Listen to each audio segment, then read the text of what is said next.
और मैं जब खुद अफगानिस्तान में था तो मैं ऐसे सैकड़ों पठानों से मिला हूँ, फिर वो कहते हैं कि साहब पाकिस्तान तो आपका बच्चा है और ये बिगड़ गया है, तो ये बिगड़ा हुआ बच्चा अपने पापा को भी परेशान करते हैं और हमें परेशान करता है, तो ऐसा हम क्यों ना सबक सिखाएं कि आप लोग उधर से आएँ और हम लोग इधर से बढ़ें। Pointed a gun, will have to do something. That gun is pointed to us now and it is high time India starts talking the language of guns, because without that our goodness is taken as weakness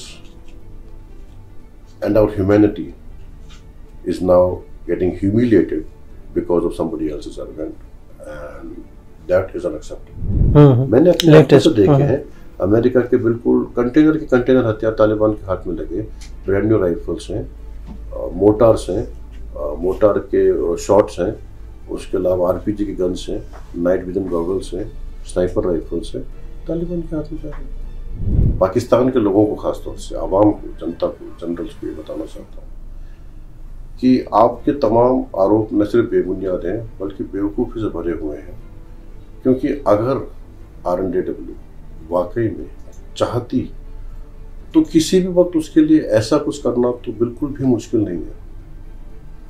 ऐसा कुछ लोगों को recruit करके और उन्हें इस तरह के काम की टास्किंग देके कि वो जाके और तबाही मचाएं, ये तो किसी के लिए मुश्किल नहीं, ये तो आसान काम है। ये 66 सेंटर चलाना या कि ट्रेनिंग देना, ये तो आसान काम है। सच्चाई एक्चुअली ऐसी है कि पाकिस्तान के डिप्लोमेट्स हिंदुस्तान के पास आते हैं और गुहार लगाते हैं कि साहब हमें आप हिंदुस्तान डिवाइड करवा दीजिए। सच्चाई ये है कि तालिबान के लोग हिंदुस्तानी कॉन्सुलेट आते हैं और कहते हैं कि साहब आप हमारे को सिर्फ रोटी और गोली दे दीजिए, हम पाकिस्तान को तहस नहस कर देंगे। ऐसे इवेंट्स जिनका हमें माकूल जवाब देना चाहिए था पुरजोर, जब पाकिस्तान की इंटेलिजेंस एजेंसी कहने पे हक्कानी नेटवर्क ने हिंदुस्तान के 2 सर्विंग ऑफिसर्स को हिंदुस्तान की एम्बेसी के सामने 50,000 टुकड़ों में उठवा दिया और हिंदुस्तान के जवाब इतना सा भी नहीं था, गोली भी नहीं चली हिंदुस्तान की तरफ से। हम वो लड़ाई उस दिन हार गई और मैं था वहां पे और मैं उस व्हीकल में होना चाहिए था जिसको उड़ाया गया, और ये सौभाग्य दुर्भाग्य कि मैं शहीद नहीं हो पाया उस दिन। $20,000 से मेरी बोली लगनी शुरू हुई थी, जो मेरे कार्यकाल के समाप्त होते होते $2 मिलियन तक पहुंच गई थी। और पाकिस्तान की तरफ से आग्रह था अफगान लोगों को, जब $2 मिलियन ले लो और 20 आप वीज़ा ले लो और 20 पासपोर्ट ले लो और इस शर्मा को जिंदा है मुर्दा को तोड़कम बॉर्डर पर पकड़ा दो, और उसके बाद इसको पकड़ते हम दुनिया को साबित कर देंगे साहब ये RNDW वाले करते हैं सारा कार्यक्रम और हमें इसमें कोई योगदान नहीं है, ये तो RNDW की फैलाई हुई है सारी, तो TTP भी RNDW का, ये भी RNDW का, सब कुछ RNDW। जिन लोगों से बात करी जाती तो वो खुद आके मुझसे बोलते थे कि शर्मा जी आपके लिए ऐसे कह रहे थे, अफरीदी जी मेजर अफरीदी ऐसे बोलते। और ये बात तत्कालीन भारत सरकार को थी पता कि अगर इस वक्त कार्रवाई नहीं करी जाएगी तो तालिबान दोबारा यहाँ पे आएगा, क्योंकि अमेरिका हमेशा तो रहेगा नहीं। लेकिन इन विषयों के ऊपर उस वक्त कोई नहीं संज्ञान लिया गया। उस वक्त के पॉलिटिकल एटमॉस्फेयर, उस तरह के माहौल, उस तरह के वातावरण में इन बातों पर ध्यान नहीं दिया गया।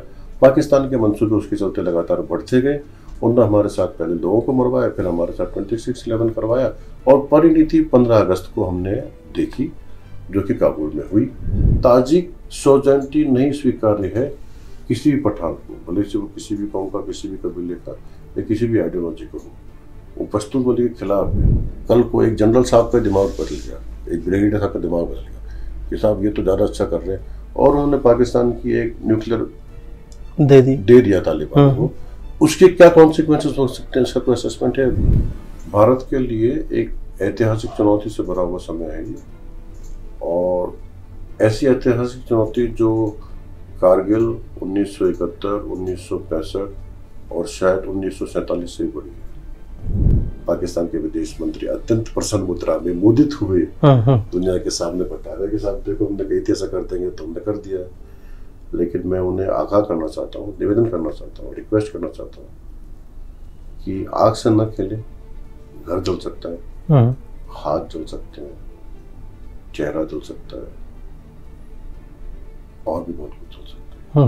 आग से खेलने का नुकसान बहुत ज्यादा होता है। I mean, well done in Afghanistan, but the day has just begun. There is a lot to come, and we are watching you. Stay focused. Our time has begun. नमस्कार दोस्तों, मैं जीत और आप देख रहे हैं डू पॉलिटिक्स। आज हम आपकी मुलाकात एक शख्सियत से करवाने जा रहे हैं जिन्होंने अफ़गानिस्तान, मिस्र, बांग्लादेश और सीरिया में अपनी सेवाएं एक राजनयिक के तौर पे दी हैं। 2001 बैच के IFS ऑफिसर रहे हैं और चूंकि इनका विशेष कार्य जो है एक लंबे समय तक अफ़गानिस्तान को लेकर रहा और अफ़गानिस्तान में अभी तालिबान को लेकर जो क्राइसिस चल रही है, तो अफ़गानिस्तान, पाकिस्तान और इस्लामिक जिहाद को लेकर इन तीन मुद्दों पे इनकी समझ और इनके कार्य क्षेत्र का दायरा जो है विस्तृत रहा है। तो उसी पे हम इनसे आज बात करेंगे।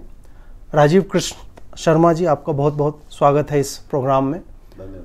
सर, सबसे पहला सवाल जो है और बहुत ही ऑब्वियस सवाल है कि अफ़गानिस्तान में जो हो रहा है, और अफ़गानिस्तान को कहा जाता है कि ये मतलब कोई भी साम्राज्य यहाँ पे स्थापित नहीं हो पाता है। रूस आया, अमेरिका आया और फिर वो चला गया, कोई भी यहाँ पे टिक नहीं पाता है।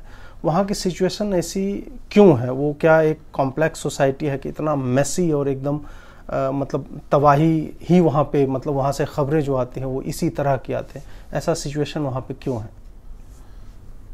सवाल तो बहुत अच्छा है, लेकिन जवाब बहुत लंबा हो जाएगा अगर मैं ऐतिहासिक कारणों में चले गया तो। जी जी। क्योंकि इसके जवाब ढूंढने के लिए हमें शायद 6000 साल पीछे जाना पड़ेगा, जब पहली बार पश्तून आइडेंटिटी अपने आप को असर्ट करती है और एक पश्तून कोड ऑफ कॉन्डक्ट, जिसे पश्तून बोली कहते हैं, जो एग्जिस्टेंस में आता है। Pashtun code of conduct, Pashtun बोली बेसिस बनता है उस ट्रेडिशन का जिसे कि तालिबान अभी फॉलो करने का प्रयास कर रहे हैं।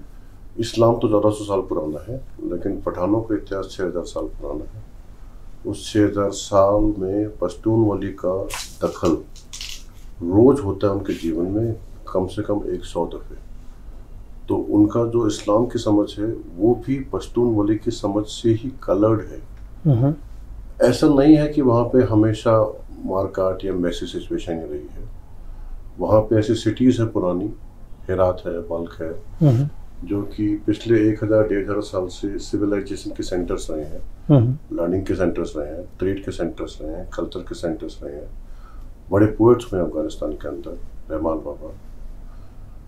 लेकिन क्योंकि साम्राज्यवाद के दौर में अफगानिस्तान की परिस्थिति ब्रिटेन और रूस के मध्य में एक बफर स्टेट की बन गई, और उस बफर स्टेट को मेंटेन करने के लिए वहाँ पे जो एक्सपीडिशंस भेजे गए और उन एक्सपीडिशंस का जो कुमुलेटिव फॉलोआउट हुआ, उसका दुष्परिणाम अफगानिस्तान को लंबे समय तक भोगना पड़ा, जिसकी परिणति हुई आज़ादी के बाद कि जब उन्हें ड्रोन लाइन देखनी पड़ी। एक आम अफगान आज भी ड्रोन लाइन नहीं पसंद करता। एक पठान ड्रोन लाइन के नाम से चिढ़ता है क्योंकि उसे पसंद नहीं है कि पठानियत को 2 हिस्सों में तकसीम किया जाए। तो वो ड्रोन लाइन से परेशान है, पाकिस्तान से परेशान है। उसकी हिंदुस्तान से गुहार होती है कि हमें पाकिस्तान से निजात दिलाई जाए। और मैं जब खुद अफगानिस्तान में था तो मैं ऐसे सैकड़ों पठानों से मिला हूँ। फिर वो कहते हैं कि साहब, पाकिस्तान तो आपका बच्चा है और ये बिगड़ गया है, तो ये बिगड़ा हुआ बच्चा अपने पापा को भी परेशान करते हैं और हमें परेशान करता है, तो ऐसा हम क्यों ना सबक सिखाएं कि आप लोग उधर से आए और हम लोग इधर से बढ़ें और इसको खत्म ही करें। तो हिंदुस्तान में इस विषय के टेकर्स है नहीं बहुत ज्यादा। इस तरह की थिंकिंग हमारे यहाँ नहीं चलती किसी कारण से एस्टेब्लिशमेंट में। तो इस तरह के जब मेरे अनुभव हुए और मैंने यहाँ बताया तो वो कुछ सीरियसली नहीं लिए गए, और उन बातों को उस समय अहमियत नहीं दी गई जब हमारे पास वास्तव में इतनी वेयरविदौल थी, इतनी कैपेबिलिटी थी, इतने रिसोर्सेज थे और इतना नेटवर्क था कि हम शायद पाकिस्तान को उसी के जवाब में उसी के वहाँ माकूल जवाब दे पाते। तो अफगानिस्तान की जो वर्तमान परिस्थिति है वो पाकिस्तान के द्वारा खराब की गई है अपने खुद के स्ट्रेटेजिक इंटरेस्ट के लिए। अच्छा। 1979 में जब सोवियत रूस वहाँ घुसा तो इसलिए क्योंकि 1973 से ही इस तरह के प्रयास करने शुरू हो गए थे पाकिस्तान में कि अफगानिस्तान में हम रूस के साथ लड़ेंगे जाके, अफगानिस्तान में कम से कम एक फॉरवर्ड लुकिंग कम्युनिस्ट गवर्नमेंट को तो नहीं रहने देंगे। और ये जियाउल हक की निजी उपलब्धि मानते हैं पाकिस्तानी फौज के कई अधिकारी कि जियाउल हक ने इस्लामिज्म की पॉलिसी अडॉप्ट करके, और ख़ासतौर से पिछले 2-3 महीनों में हमने जो देखा तो उनकी तो खुशी की सीमा नहीं रही है। पाकिस्तान के जनरल्स और सैनिक और फौज तो खुश हो गए हैं, लेकिन अब उनसे वही गलती हो गई है जो हमेशा साम्राज्य करते आए हैं। ये साम्राज्यों के बारे में शुरू से एक समझाइश होती है कि साम्राज्यों को अफगानिस्तान में हाथ नहीं डालना चाहिए, लेकिन अब चीन और रूस और ईरान और पाकिस्तान इनने किसी न किसी फॉर्म में अफगानिस्तान में हाथ डाल दिया है ऐसी परिस्थिति में कि जो एक निर्णायक परिस्थिति है अफगानिस्तान में, तो इसके जो फॉलोआउट्स होंगे वो ऐतिहासिक होंगे, लॉन्ग टर्म होंगे, स्ट्रैटेजिक होंगे और हिंदुस्तान के लिए खास तौर से फार रीचिंग कॉन्सिक्वेंसेस से भरे होंगे, जिसके दूरगामी परिणाम हमें शायद अगले 500 या 1000 वर्ष तक देखने को मिले। ये जो अभी सिचुएशन प्रिवेल कर रही है अफगानिस्तान में, जो तबाही का आलम है, प्राइमरली दिख रहा है, सबको दिखता है कि इसमें अमेरिका ने जो है 20 साल में शून्य से आए थे और -10 पे छोड़ के गए हैं, इस तरह की हालत है। और मल्टीपल बिलियंस या शायद ट्रिलियंस ऑफ डॉलर्स की इक्विपमेंट ये सब है, इस पे तो हम आगे चर्चा करेंगे। लेकिन पाकिस्तान हमेशा ये एलिज करता है कि भारत के जो रॉ है, हमारी जो एजेंसी है, उसके 66 सेंटर हैं वहाँ पे, हाँ, और 7 मतलब ट्रेनिंग सेंटर्स हैं और 7 कॉन्सुलेट्स हैं। ये उनके मतलब न्यूज़ चैनल्स की, हाँ, न्यूज़ चैनल्स की डिबेट देखते हैं तब। तो आप जरा बताइए कि इसमें सच्चाई कितनी है। देखिए, सच्चाई वैसे लड़ाई में जो पहली कैजुअलिटी होती है वो सच्चाई होती है, और पाकिस्तान के साथ हमारी जो, हम तो लड़ना नहीं चाहते लेकिन वो लड़ना चाहते हैं, उनकी फितरत है, तो वो हमेशा हमें अपना शत्रु ही समझते हैं और लड़ना ही चाहते हैं। लेकिन मैं पूरी ईमानदारी से आपके चैनल के माध्यम से पाकिस्तान के लोगों को, खासतौर से आवाम को, जनता को, जनरल्स को ये बताना चाहता हूँ कि आपके तमाम आरोप न सिर्फ बेबुनियाद हैं बल्कि बेवकूफ़ी से भरे हुए हैं। क्योंकि अगर RNDW वाकई में चाहती तो किसी भी वक्त उसके लिए ऐसा कुछ करना तो बिल्कुल भी मुश्किल नहीं है। ऐसा कुछ लोगों को रिक्रूट करके और उन्हें इस तरह के काम की टास्किंग दे के कि वो जाके और तबाही मचाएं, ये तो किसी के लिए मुश्किल नहीं, ये तो आसान काम है। ये 66 सेंटर चलाना या कि ट्रेनिंग देना, ये तो आसान काम है। तो अगर रॉ ऐसा करना चाहती है RNDW तो वो तो कब की कर रही होती ना, लेकिन ऐसा है नहीं। सच्चाई, हकीकत बनिस्बत उसकी उल्टी है एकदम। सच्चाई एक्चुअली ऐसी है कि पाकिस्तान के डिप्लोमेट्स हिंदुस्तान के पास आते हैं और गुहार लगाते हैं कि साहब हमें आप हिंदुस्तान डिवाइड करवा दीजिए। सच्चाई ये है कि तालिबान के लोग हिंदुस्तानी कॉन्सुलेट आते हैं और कहते हैं कि साहब आप हमारे को सिर्फ रोटी और गोली दे दीजिए, हम पाकिस्तान को तहस-नहस कर देंगे। सच्चाई ये है कि पाकिस्तान की एजेंसी हिंदुस्तान के डिप्लोमेट्स को मरवाने के लिए खुलेआम वहाँ पैसे बांटते हैं। सच्चाई ये है कि पाकिस्तान लगातार वहाँ से हिंदुस्तान का इन्फ्लुएंस हटाने के लिए कंसिस्टेंटली हक्कानी नेटवर्क को फंड करता है, टास्किंग करता है। हक्कानी नेटवर्क अपने लड़ाके सुसाइड बॉम्बर भेज दिए, उन्होंने हमारे लोग मारे हैं वहाँ पे। ये पाकिस्तान के अवाम को गुमराह करने के लिए फैलाया गया एक षड्यंत्रकारी साजिश से भरा हुआ झूठ है, जो लगातार वहाँ की जनता को बरगलाने के लिए इको किया जाता है कि साहब हिंदुस्तान अफगानिस्तान में ये कर रहा है। ये बिल्कुल तथ्यात्मक रूप से गलत है, क्योंकि मैं था वहाँ पे। अन्य कोई कहे, फॉरेन सेक्रेटरी कुछ कहे तो मैं हो सकता है कि उनकी बात के ऊपर थोड़ा सा शक शुबा करूँ, ये सोचूं कि शायद झूठ बोल रहे हैं। मैं खुद था वहाँ पे, मैंने खुद ने अपनी आंखों से देखा है। मैं खुद ऐसे लोगों से मिला हूँ कि जो हमें आके इल्तिजा कर रहे हैं कि साहब आप महसूद से क्यों नहीं मिल लेते साहब, महसूद के साथ आप मिल लीजिए, महसूद को आप फंडिंग कर दीजिए, महसूद को आप गन्स दे दीजिए, महसूद आपकी तरफ से लड़ाई करेगा, आप क्यों नहीं महसूद के साथ मिलते हैं? और आप इसलिए नहीं मिलते हैं क्योंकि हमारे अनुमति नहीं मिलने। कह रहे साहब आप लोग कैसी बातें करते, कौन सा महसूद? बेतुल्ला महसूद ट्राइब के, जो बाद में मारे गए। लंबे समय तक हमारे पास ऐसी अप्रोचेस होती रही हैं कि जिसमें उनकी तरफ से, तालिबान की तरफ से और वहाँ की आवाम की तरफ से, पाकिस्तान की आवाम की तरफ से और पाकिस्तान के अधिकारियों की तरफ से हमारे पास ओवरचर्स होते हैं, अप्रोचेस होती हैं कि साहब आप ऐसा कर लीजिए, साहब आप ऐसा कर लीजिए। हम नहीं करते क्योंकि हम बहुत लंबे समय तक वाकई सिंसियरली इस उम्मीद के साथ अमेरिका के साथ लगे रहे कि अमेरिका कम से कम एक जगह अपने उस टास्क को पूरा करेगा जो उसने उठाया है, जो कि हमने देखा इराक में वो नहीं कर पाया था, जो कि सीरिया में वो नहीं कर पाया। लेकिन अफगानिस्तान के विषय में हिंदुस्तान और अमेरिका की बहुत लंबे समय तक ये अंडरस्टैंडिंग थी कि साहब वो लीड लेंगे, वो उसको हैंडल करेंगे, हम उसके सपोर्ट रोल के अंदर रहेंगे। हमें 2008 से पता है कि साहब अमेरिका वहाँ पे जीत नहीं सकता। 2008 की अप्रैल से तो लिखी हुई रिपोर्ट्स हैं यहाँ पे उपलब्ध हैं कि जिसमें बाकायदा कहा गया कि साहब अमेरिका यहाँ पे हारेंगे और 2014 के बाद से यहाँ से विड्रॉल शुरू हो जाएंगे और अमेरिका इस तरह से डील्स कट किया करेंगे तालिबान के साथ और हमारे पास प्लान भी अभी से तैयार होना चाहिए। तो उस जमाने में बड़े बड़े जो पॉलिसी मेकर्स हैं उन लोगों ने कहा कि साहब ऐसा हो सकता है कि हो जाए, लेकिन हमारे पास और कई अन्य चैनल हैं जिनसे पता पड़ रहा है कि शायद ऐसा ना भी हो, तो हम थोड़ा सपोर्टिंग रोल में रहना चाहते हैं। तो ऐसे इवेंट्स जिनका हमें माकूल जवाब देना चाहिए था पुरजोर, जब पाकिस्तान की इंटेलिजेंस एजेंसी कहने पे हक्कानी नेटवर्क ने हिंदुस्तान के 2 सर्विंग ऑफिसर्स को हिंदुस्तान की एम्बेसी के सामने 50,000 टुकड़ों में उठवा दिया और हिंदुस्तान के जवाब इतना सा भी नहीं था, गोली भी नहीं चली हिंदुस्तान की तरफ से। हम वो लड़ाई उस दिन हार गई।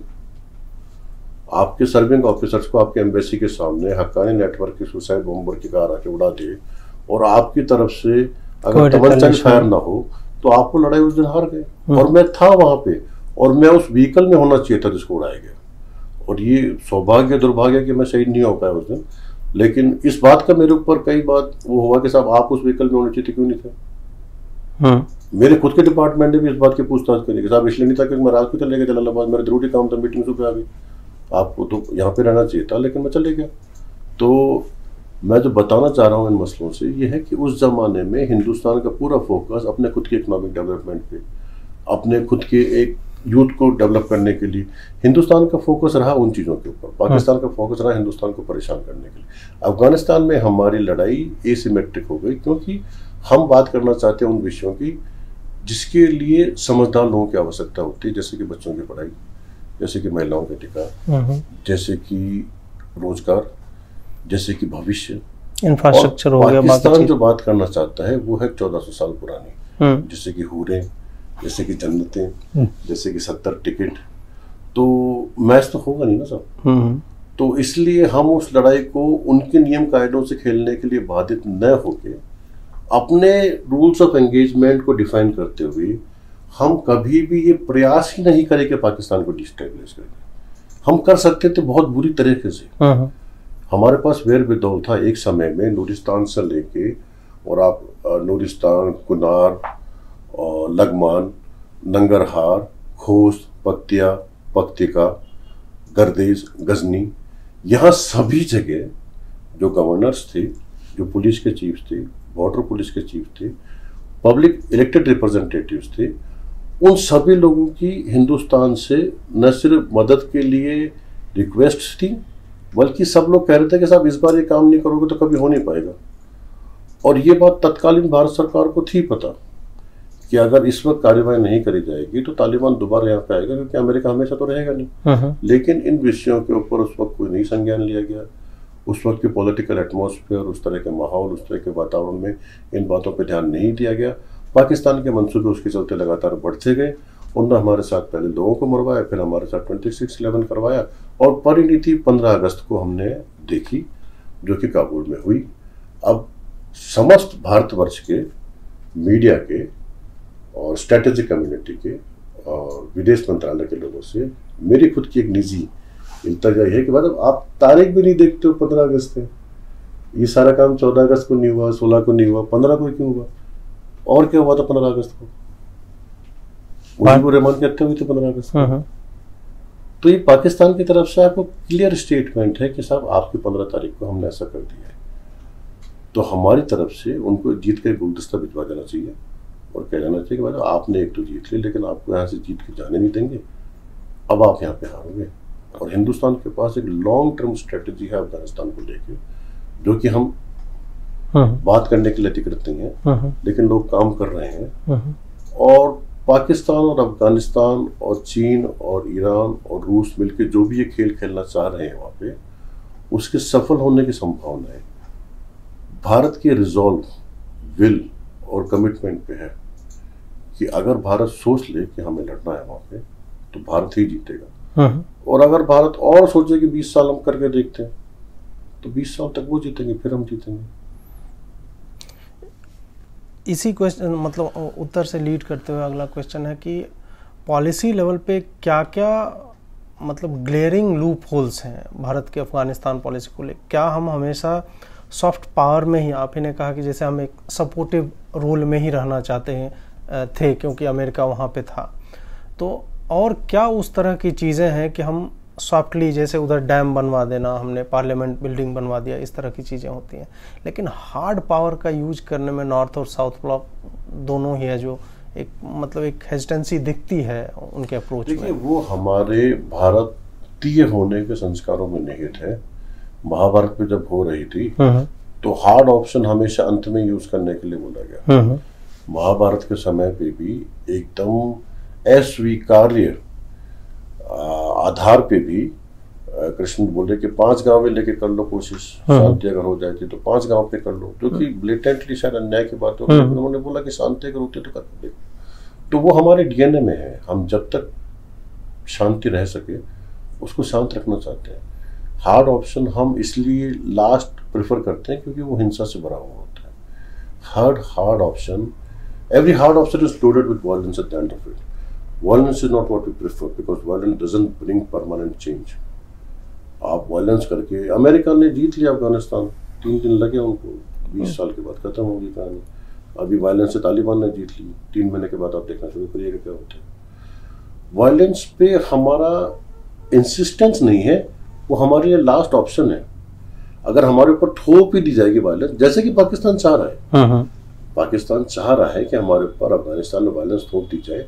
पाकिस्तान मजबूर कर रहा है, हमें आर्म ट्विस्ट कर रहा है, प्रोवोक कर रहा है कि साहब आप लड़ाई के मैदान में उतरो और हमसे लड़ो इस तरह से। हम अभी भी उसको देख के कह जा रहे हैं भैया ऐसा मत करिए आपको नुकसान होगा, ऐसा मत करिए आपको नुकसान होगा, क्योंकि हिंदुस्तान का ये ऐतिहासिक कर्तव्य रहा है इस धरा पे। हिंदुस्तान इकलौता ऐसा राष्ट्र है जो वसुधैव कुटुंबकम को मानता है हृदय से। हमारी परंपरा हमें अलाउ नहीं करती है कि हम किसी और को पराया भी समझें। दुश्मन समझना तो बहुत दूर की बात है।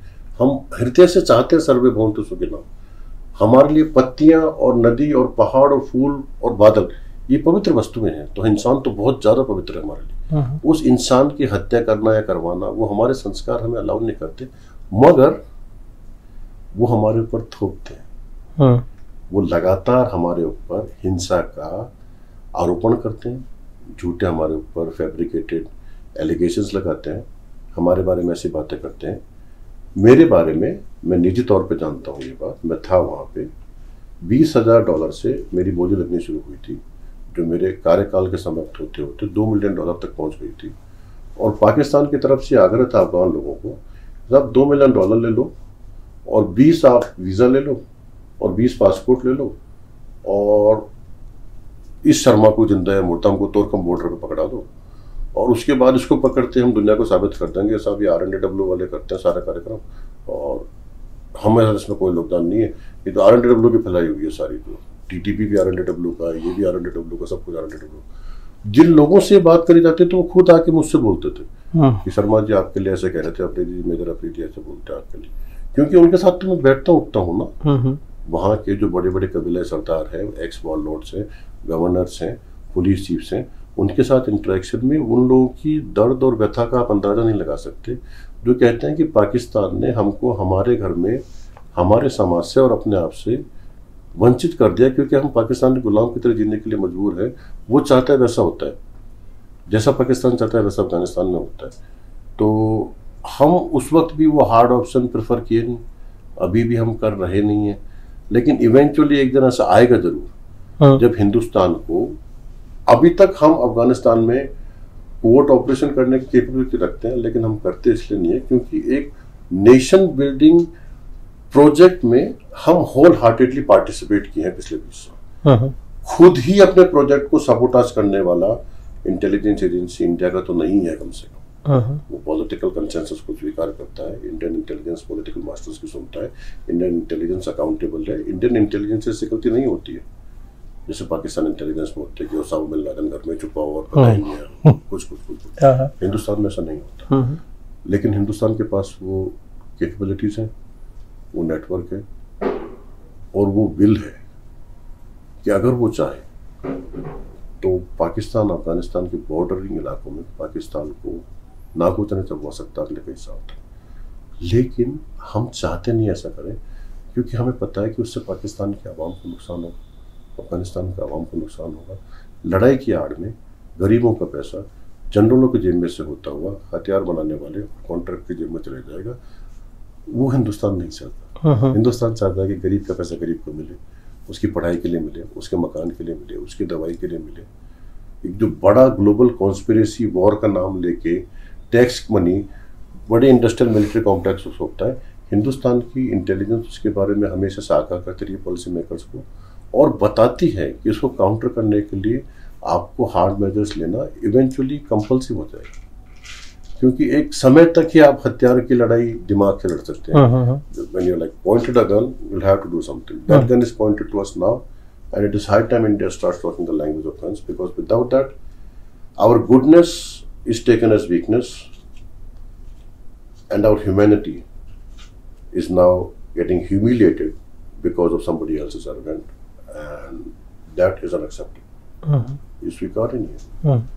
उन्होंने जो षड्यंत्र रचा और जिस तरह से उसे 15 अगस्त को अंजाम दिया, एक दिन अच्छा खेले हो, वेल प्लेड बॉयज, एक दिन तुम जीत गए, तुम्हारी फौज अंदर घुस गई, अब उसका नया नाम रख दिए हैं बदरी 313 ब्रिगेड्स।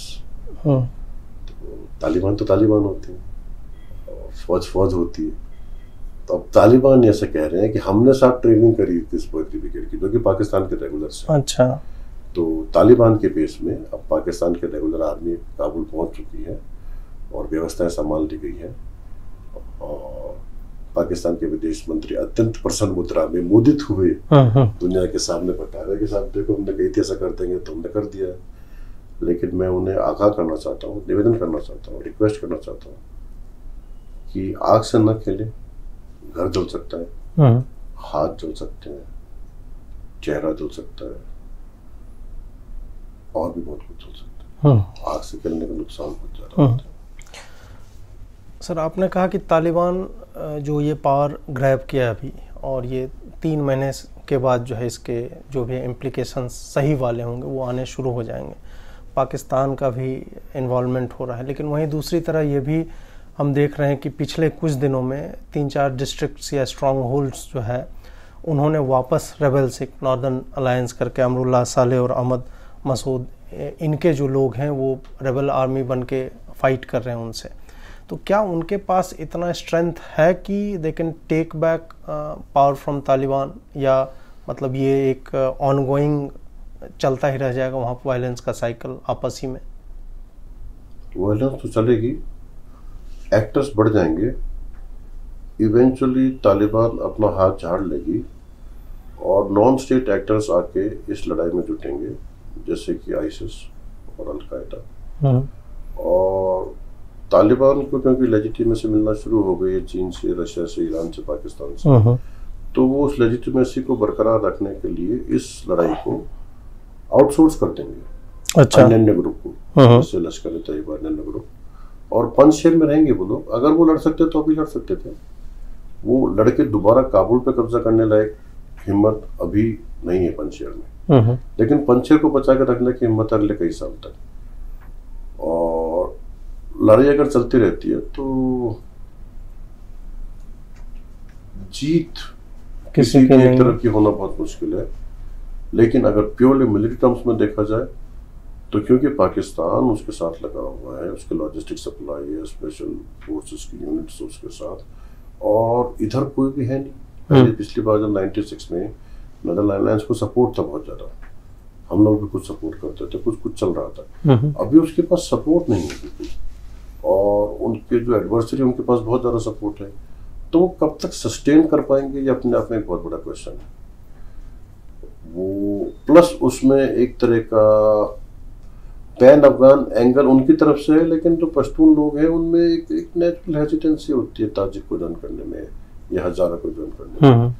तो जब तक एक बहुत strong pro democracy independent movement Pathan समुदाय के भीतर से ही नहीं खड़ा होता, तब तक जो आप सोच रहे हैं वो होना बहुत ज्यादा मुश्किल है। असंभव तो नहीं है, लेकिन मुश्किल है, क्योंकि ताजिक सोजैनिटी नहीं स्वीकार्य है किसी भी पठान को, भले से वो किसी भी कौम का, किसी भी कबीले का या किसी भी आइडियोलॉजी का हो, वो पश्तून बोली के खिलाफ है। अच्छा, इसी से जुड़ा हुआ फिर एक प्रश्न कि भारत का बॉर्डर मतलब रिलेटिवली छोटा है अफ़गानिस्तान के लिए, और वो इलाका भी बहुत ही दुर्गम है। तो भारत के जो लोग हैं, जो, और ये मैं प्योरली एक सर लेमैन के टर्म में पूछ रहा हूँ कि कितना थ्रेट है कि ये तालिबान वाले बढ़ते हुए या इस्लामिक जिहाद वाले, क्योंकि ये तो 1400 साल पहले वाले माइंडसेट वही रूल यहाँ पे अप्लाई कर रहे हैं। और पाकिस्तान आपने कहा कि इसमें मिला हुआ पूरा तालिबान जो है उसको मतलब अभी भी सैन्य बल मतलब एक तरफ पहले कोवर्ट थे, ओवर्ट होके सामने खुल के आ रहे हैं प्रत्यक्ष रूप से। तो भारत पे कितना थ्रेट है तालिबान के टेक ओवर से भारतीय समाज पे या भारतीय सेना पे या फिर भारतीय राजनीति पे, इस पे कितना असर पड़ सकता है इसका? बहुत ज़्यादा अगर हम चुप रहें तो? दोनों केस में। अच्छा। भारत के लिए एक ऐतिहासिक चुनौती से भरा हुआ समय है ये, और ऐसी ऐतिहासिक चुनौती जो कारगिल 1971, 1965 और शायद 1947 से ही बड़ी है, क्योंकि उस वक्त में और इस वक्त में कुछ ऐसी फंडामेंटल तब्दीलियां हो चुकी हैं ऑपरेशनल एनवायरनमेंट में कि अब उस तरह से वॉरफेयर शायद होगा नहीं। वो कन्वेंशनल लड़ाइयाँ हुई, हम उन कन्वेंशनल लड़ाइयों में लड़े और हम जीते, और हम जीत के अपने रास्ते चले, और हमने उनको माफ़ करता, हमने उनको एमनेस्टी दी, हमने उनके साथ संबंध, हम बस लेके गए वाजपेयी जी, हमने सब कुछ किया। लेकिन अभी जो सिचुएशन है, उस सिचुएशन में जो ये रेडिकलाइजेशन है, इसका स्प्रेड, एक्सटेंट और डेप्थ इंडियन सब कॉन्टिनेंट में, खासतौर से हिंदुस्तान में इस कदर हो चुका है कि अगर हिंदुस्तान एक नैरेटिव पहल नहीं करता है, नैरेटिव इनिशिएटिव नहीं लेता है, तो लॉन्ग टर्म में इंडिया की टेरिटोरियल इंटीग्रिटी और unity itself will face huge challenges, the likes of which the world has not seen. This is a catastrophe at your doorsteps. This is a tsunami just waiting to happen. This is a volcano which has already erupted. This is the event. If you survive this, maybe you'll survive and write the history of the next 1,000 years. If you don't survive it, the last 10,000 years of civilization as we know it, that is under threat. Because as we had seen what happened in Kabul, modern institutions are never a close fit for ancient ideologies. When somebody is hell-bent on wanting to die, how can you fight somebody who wants to die? How can you change somebody who wants to blow up other people? How can you reason and argue with people who are obsessing about 70 horse? How can you rationalize democracy to somebody who believes in a caliphate? How can you ask somebody to study and become a 20-year, career when he gets $20,000 a month from any of these Gulf caliphates by holding these guns and posting videos? So the operational environment is skewed against us. We are facing steep challenges, ideologically, logistically, psychologically, institutionally, and we are not even aware of it. That is the biggest challenge. We still believe that this is a test match. We still believe that we are going to come out winners. We still believe, and that belief is based on reasons, facts, traditions. या तो उस धर्म तथा जय तो जीतेंगे तो हम, लेकिन वो जीत लगातार हमसे दूर होती जा रही है। उस जीत को प्राप्त करने के प्रयास लगातार हमारे लिए दुस्तर होते जा रहे हैं। अगर हम अभी सक्रिय नहीं हुए तो इस असक्रिय होने के दूरगामी परिणाम हमें सांस्कृतिक तौर पे, सामाजिक तौर पे और सिविलाइजेशन तौर पे बहुत लंबे समय तक सताएंगे। सताने वाले परिणाम है ये। 100 में नहीं है उसका जो आउटकम है, दुर्दांत है उसका आउटकम, क्योंकि ये लोग किसी के भी बस में है ही नहीं। अभी तक एक परिकल्पना थी कि साहब आईएसआई कंट्रोल करता है, आईएसआई कंट्रोल करता है, लेकिन वो आईएसआई के भी खिलाफ हो जाएंगे तो क्या होगा? कल को एक जनरल साहब का दिमाग बदल गया, एक ब्रिगेडियर साहब का दिमाग बदल गया कि साहब ये तो ज़्यादा अच्छा कर रहे हैं, और उन्होंने पाकिस्तान की एक न्यूक्लियर दे दिया तालिबान को। उसके क्या कॉन्सिक्वेंसेस हो सकते हैं, इसका कोई असेसमेंट है अभी? एक पूरी यूनिट डिफेक्ट कर गई, तालिबान के हाथ मिल गई, फिर क्या होगा? अलकायदा ने टेक ओवर कर लिया किसी तालिबान के यूनिट को, कर रहे हैं ना अलकायदा 10 साल से है तो सही। वहाँ पे पाकिस्तान में भी अभी सर सेना के खिलाफ ही ये हो गया था ना, रेबेल कर रहे थे वो। पाकिस्तान की सेना ने अपने खुद के लिए इतनी बड़ी मुसीबत क्रिएट कर ली क्योंकि वो जानते नहीं इसको हैंडल कैसे करा जाए। अगर जानते होते तो मुशर्रफ कैसी गद्दौड़ी होती जो बाद में हो गई है। वो तो आर्मी चीफ भी थे, राष्ट्रपति भी हो गए, कोर कमांडर भी थे, ISI में भी उनका पसंद का आदमी था, अमेरिका भी उसके साथ दोस्ती करना चाहता था, वो खुद हमारे यहाँ पे आगरा भी आ गए। सब कुछ होने के बाद भी अंत में हुआ क्या? कारगिल के समय क्या हुआ था? 4 लोगों ने मिलकर तय कर लिया पूरे पाकिस्तान में कारगिल खेलेंगे। 4 लोग कर दिया, बाकी पूरे आर्मी को नहीं पता। नवाज शरीफ जब आया, मुशर्रफ अपने अधिकारियों को निकाल के बाहर लगे। तो पाकिस्तान एक अलग तरह का कंट्री है, वहाँ पे एक अलग तरह की फौज है। अंडरस्टैंडिंग ये है कि हर देश के पास एक फौज होती है। पाकिस्तान इकलौता ऐसा कंट्री है फौज के पास देश है। फौज के पास देश ही नहीं है, और भी बहुत कुछ है जिसका भी पता नहीं है। हाँ। मतलब वो एक अजीब तरह की एक व्यवस्था बन रखी है वहाँ पे, जिसके बारे में जितनी कम बात दुनिया करे उतना ज़्यादा अच्छा है, क्योंकि वो भयावह है। उसमें ऐसे कटु सत्य हैं कि जो सामने आएंगे तो दुनिया को अच्छे नहीं लगेंगे। ISI के एक चीफ ने एक आदमी को बोल के 9/11 के एक बॉम्बर को $1 लाख का ट्रांसफर करवाया था। ISI का चीफ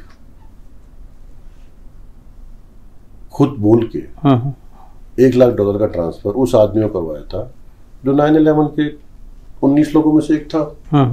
उसका क्या मतलब हुआ?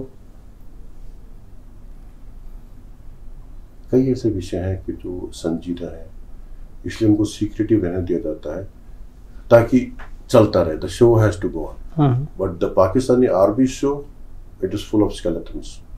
They have created a situation in which it is never going to be a win-win for the world with them, and they will themselves feel the consequences because their own ranks are getting increasingly radicalized. So the very existence of Pakistan Army as a professional entity, that itself is under question. Plus what they have done in Afghanistan, they cannot control these boys. They cannot, nobody can. The boys themselves cannot control it. So what comes out of it? What comes out of is chaos.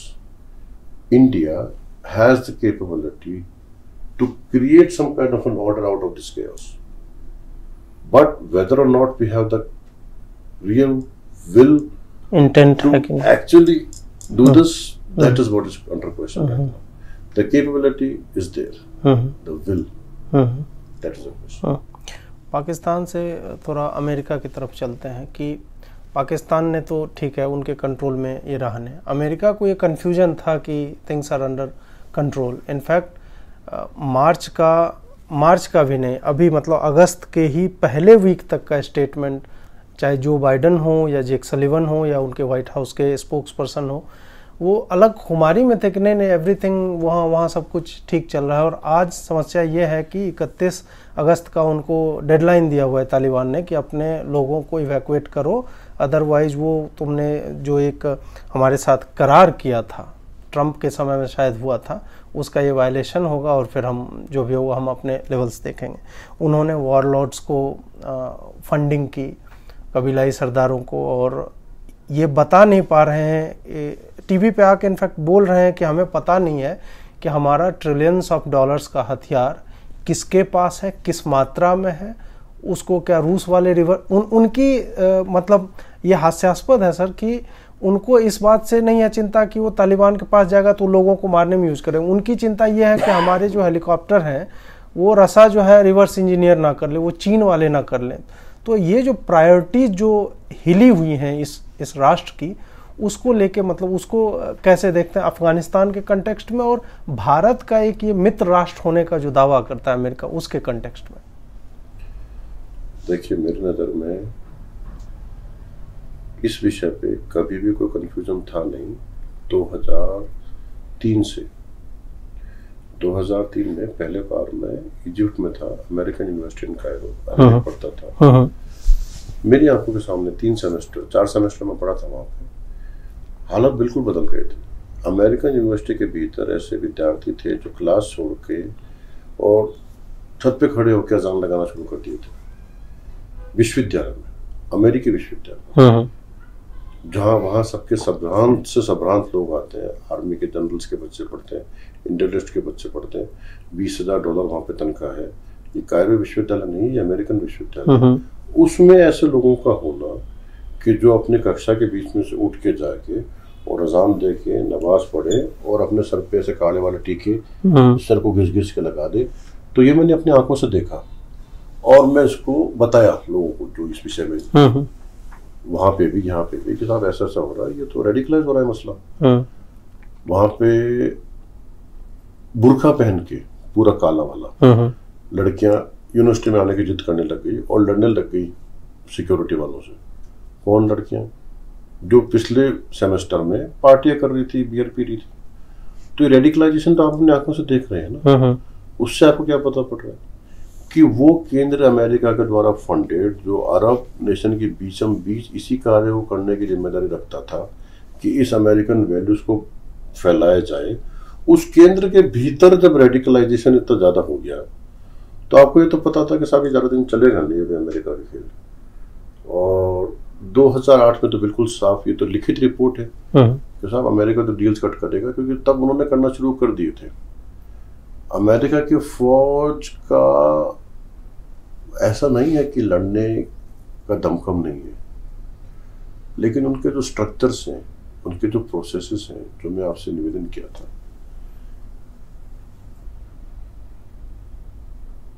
Military industrial complex, उसमें एक और बड़ा तत्व आके जुड़ गया जिसका नाम है कॉन्ट्रैक्टर्स। कॉन्ट्रैक्टर्स $3 ट्रिलियन में से कम 1.5 से ज्यादा ट्रिलियन डॉलर्स कॉन्ट्रैक्टर्स की जेब में गए हैं। और कॉन्ट्रैक्टर्स पॉलिसी अपने हिसाब से बनवाने में सफल रहे हैं। और ये कॉन्ट्रैक्टर्स और मिलिट्री इंडस्ट्रियल कॉम्प्लेक्स की कुछ अधिकारियों, सेनेटर्स और अमेरिकन पॉलिसी मेकर्स के साथ मिलकर साजिश रही है कि अमेरिकन टैक्स पेयर्स के $3 ट्रिलियन अफगानिस्तान में पानी की तरफ बहा दिए जाए और उसके बाद वहां से इस तरह से भाग लिया जाए कि आपके हथियारों को भरे के भरे कंटेनर तालिबान को मिल जाए और आपके हवाई जहाज पे लोग लटके। वो शुरू से हार रहे थे वहां पे, उन्हें पता था कैसा होगा, लेकिन पैसा खर्च हो रहा था। जब पैसा खर्च होता तो सबकी जेब में जाता है, जिसकी जेब में पैसा जाता है वो मना तो नहीं करता उसको आने से। सेनेटर्स की फंडिंग होती है, पब्लिक कैंपेन्स होते हैं, आता तो टैक्स ही है लेकिन जाता सबकी जेब में है।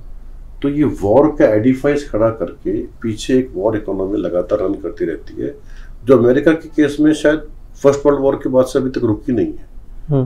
America is the only country in the world which is never been at peace ever. कुछ ना कुछ लड़ाई लगातार चलती रहती है, अपने जगह पे नहीं, दूसरे देशों में जाके। उसी को साम्राज्य कहते हैं। साम्राज्य आपकी क्षमता का ही तो नाम है कि आपके घर में आके और कोई आपको परेशान कर सके। तो उस विषय में मेरा जो छोटी एक समझ है, बहुत विशेष, मैं अपने गुमान तो नहीं रखता कि मैं अमेरिका को समझता हूँ क्योंकि मैं कभी गया नहीं वहां पे, लेकिन कॉरपोरेट बिजनेस और फाइनेंशियल इंटरेस्ट को सेटल करने के लिए, प्रमोट करने के लिए और रेगुलेट करने के लिए एक प्लेटफॉर्म बना लिया गया है जिसको यूएसए का नाम दे दिया गया है। ऊपर ऊपर सब कुछ चलता रहता है, अंदर से व्यवस्थाएं बहुत ज्यादा रिजिड हो चुकी हैं, फॉसिलाइज्ड हो चुकी हैं, क्रीकी हो चुकी हैं। जब दुनिया के सर्वश्रेष्ठ आदमी को पता नहीं है, दुनिया के सर्वश्रेष्ठ आर्मी को नहीं पता कि उसके हथियार कौन लेके जा रहा है, नए मैंने अपने आंखों से देखे हैं। अमेरिका के बिल्कुल कंटेनर के कंटेनर हथियार तालिबान के हाथ में लगे, ब्रांड न्यू राइफल्स हैं, मोटार्स हैं, मोटार के शॉट्स हैं, उसके अलावा आरपीजी के गन्स हैं, नाइट विजन गॉगल्स हैं, स्नाइपर राइफल्स हैं, तालिबान के हाथ में जा रहे हैं।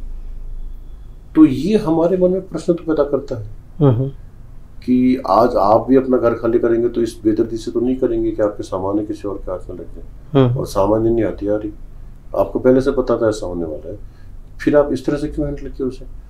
तो ये कई ऐसे शक, शुबहे और सवाल हमारे मन में खड़े करता है जिस तरह से उसको हैंडल किया गया है और जिस तरह से बहुत प्रॉम्प्ट वहां से डिपार्चर हुआ है बिना प्रॉपर हैंडओवर के। ऐसा तो अधिकारी भी नहीं करता। आज मैं भी, मतलब एक कायदा होता है कि मैं किसी को बता के जाऊंगा कि साहब मैं जा रहा हूँ ये कार्यालय था, मैं ऐसा किया, अब ये आप कागज संभाल लो, इसके अंदर मेरे ये सामान है, आपको देकर मैं जा रहा हूँ अपने वहां पे जोड़ के। पूरा कंटिजेंट, पूरा बेस लाइट बंद करके भाग गया, किसी को पता नहीं क्या हो रहा है। वो जब एयरपोर्ट के ऊपर चले गए उसके बाद अफगान फोर्सेस को पता पड़ा कि यहाँ लाइट क्यों नहीं आ रही, क्या हो गया। वो चेक करने के लिए आ रहे, पता पड़ा खाली है सब कुछ, ये क्या हो गया, क्यों हुआ ऐसे, किसने ऑर्डर्स दिए। ये इन्वेस्टिगेशन का सब्जेक्ट है। यहाँ शायद कुछ वो परतें खुल सकती है जिनके हमें जवाब चाहिए। अमेरिका के विषय में आपका जो प्रश्न है वो यहाँ उसका नीचे वाला बिंदु है कि जिस तरह से आपका डिपार्चर हुआ है, बिल्कुल ही अनप्लान्ड, हैपेजर्ड, एब्रप्ट और कंटिंजेंट माहौल में, it leaves a lot of questions not just about America's capacity to handle large operations but also about its intentions for peace in Afghanistan. आप हथियार नष्ट करके भी जा सकते थे, आप बारूद तो नष्ट कर ही रहे हो, बारूद के साथ हथियार भी लगा दो, सामने उठा के नहीं जा सकते, कोई दिक्कत हो गई, अरे तो पूरा कंटेनर नष्ट कर दो ना भैया, आप लगाओ 4 कंटेनर, उसके अंदर बारूद लगा खत्म कर, तो किसी काम तो नहीं आए, आप चला के छोड़ के जा रहे हो उसको, क्यों? क्योंकि आपको पता है कि जिसके भी हाथ में आएंगे वो उसका कुछ तो करेगा, और आप वहीं पे बैठे बैठे इधर रूस के लिए, उधर चीन के लिए, इधर ईरान के लिए, ये तो शत्रु है, और थोड़ी बहुत पाकिस्तान के लिए मुसीबतें खड़ी करके जा रहे हो।